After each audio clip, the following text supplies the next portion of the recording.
우리가 오늘은 이 말씀을 중심으로 해서 요엘 여호와의 날, 요엘 여호와의 날 이런 주제로 함께 하나님 말씀을 나누겠습니다. 안쪽에 순서지를 보시면 우선 명칭이 나와 있습니다. 이 요엘에 대한 명칭은 특별히 히브리어로 봐도 요엘 그대로입니다.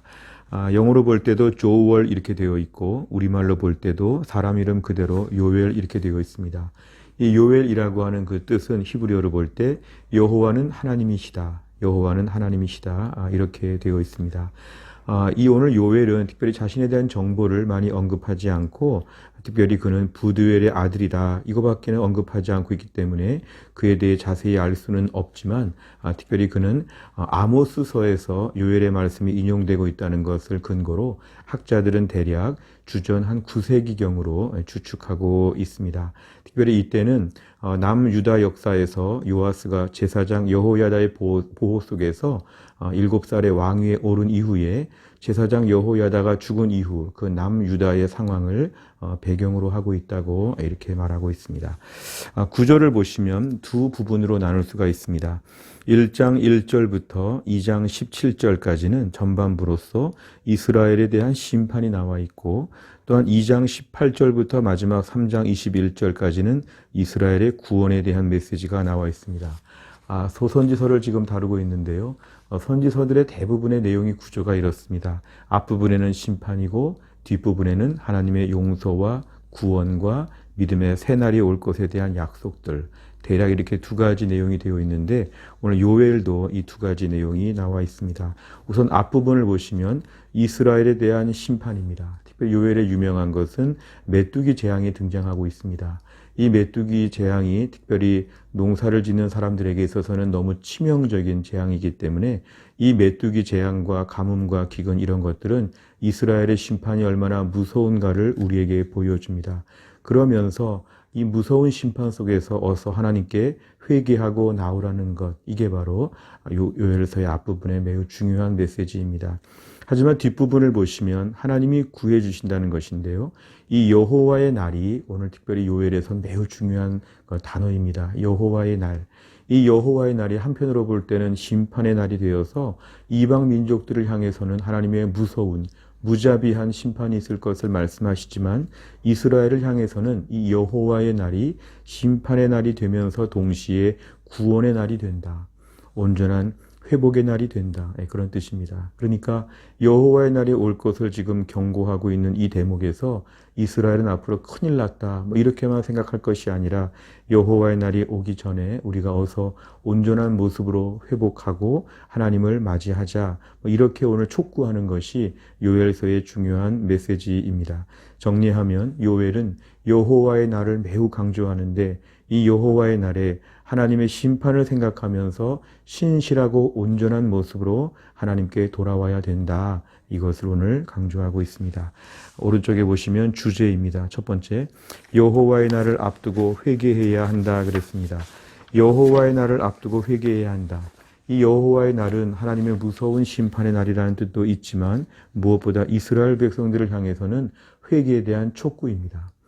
최후 심판과 완전한 멸망을 향한 그런 메시지가 아니라 무엇보다 이것은 하나님께 어서 회개할 준비를 해야 된다는 것입니다. 하나님의 본심은 이스라엘이 회개하기를 기다리신다는 것이죠.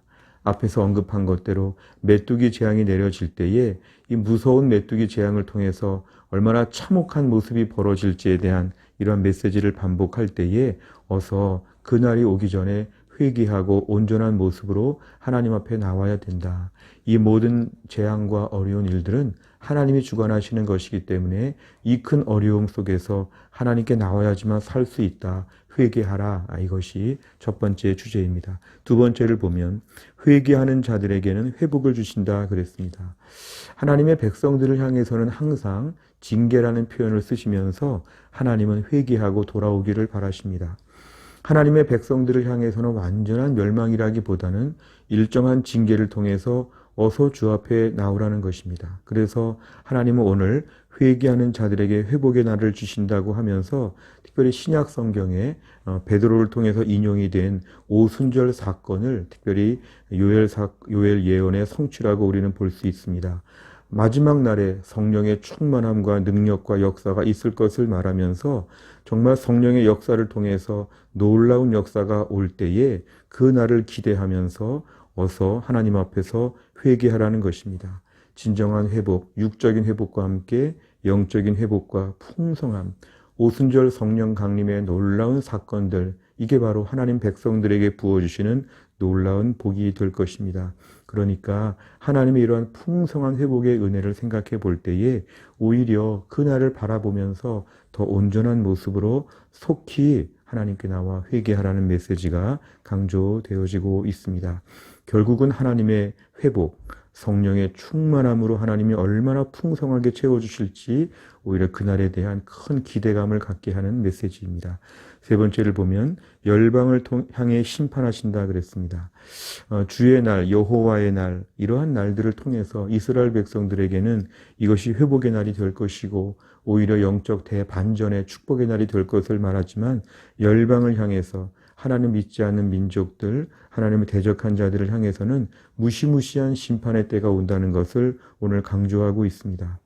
오늘처럼 죄악이 관영하고 아무도 막을 수 없는 이 죄의 도도한 흐름과 이 거친 물살 가운데 하나님은 우주의 만물의 주인으로서 하나님은 천지 만물을 심판하시고 하나님이 다루신다는 것이죠.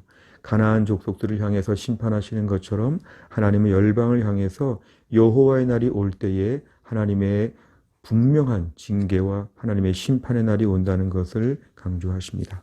네 번째를 보면 적용입니다. 첫 번째, 정결한 마음으로 살도록 결단한다 그랬습니다.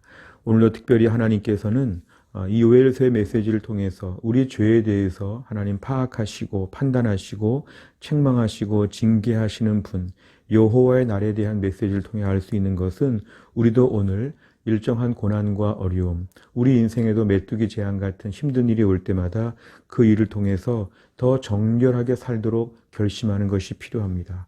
더 정결해지는 것이 필요합니다. 내 주변에 어려운 일들이 생길 때 그 어려운 문제들을 가지고 우리가 제일 중요한 결단과 적용은 그만큼 정결하게 사는 것입니다.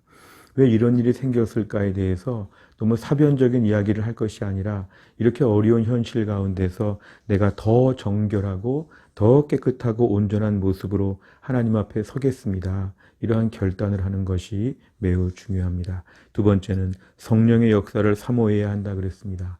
우리가 오늘 구약 성경에서 이렇게 성령의 역사에 대해서 가장 강력하고 분명하게 드러난 경우가 거의 없습니다.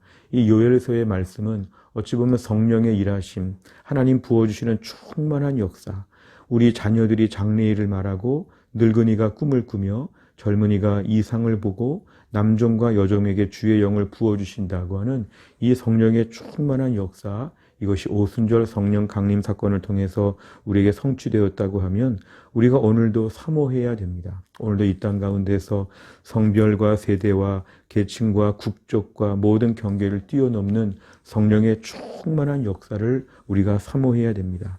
성령을 매일매일 간절하게 사모하는 것이죠. 우리 안에 내주하시는 성령께서 일하시지만 우리가 더 사모할 것은 성령님 제 안에 충만하게 역사하여 주옵소서. 내 안에 모든 것을 완전히 지배하여 주시되 완전히 붙잡힌 바 될 수 있도록 우리가 오늘도 성령의 충만함으로 이 시대를 사는 것이 우리에게는 간절한 기도 제목입니다. 어찌 보면 점점 말세로 치닫고 있을 때에 말세에 부어주시기로 한 성령의 역사를 오늘도 사모하는 심령들에게는 물붓듯이 부어주실 것입니다. 오늘도 우리가 사모해야 됩니다. 주님 여호와의 날 마지막 주님의 모든 말씀들이 이루어지는 이 때에 우리에게 오늘 성령 충만함을 더하여 주옵소서. 우리가 사모해야 되는 것이 우리의 결단과 적용입니다. 마지막 세 번째를 보면 하나님의 날을 기다리며 살아야 한다 그랬습니다. 이 하나님의 날, 최후의 완전한 여호와의 날을 사모하는 저희들, 특별히 종말론적인 입장으로 이 땅을 사는 저희들에게 있어서는 이 세상의 화려함과 세상의 모든 즐거움에 빠지지 아니하고 또한 세상의 염려와 근심에 어두워지지 아니하고 이 땅이 전부인 것처럼 살지 아니하고 오늘도 주님 다시 오시는 그 재림의 날을 기다리고 마지막 최후 심판과 그 영광스러운 하늘나라의 모든 꿈을 가지고 우리가 이 땅을 사는 것이 필요합니다. 우리 오늘도 여호와의 날을 기다리며 살고 있습니다. 이 땅에서 궁극적인 우리의 만족과 기쁨이 없고 우리 예수 믿는 것 이 땅에서의 큰 것을 기대하는 것이 아닙니다. 이 땅을 사는 동안에 하나님의 사랑과 은혜 속에 살다가 주님 맡겨주신 소명을 감당하다가 영원한 하늘나라에 대한 꿈, 여호와의 날이 오늘도 오는 것을 기다리면서 하루하루 종말론적인 믿음으로 사는 것이 매우 필요합니다.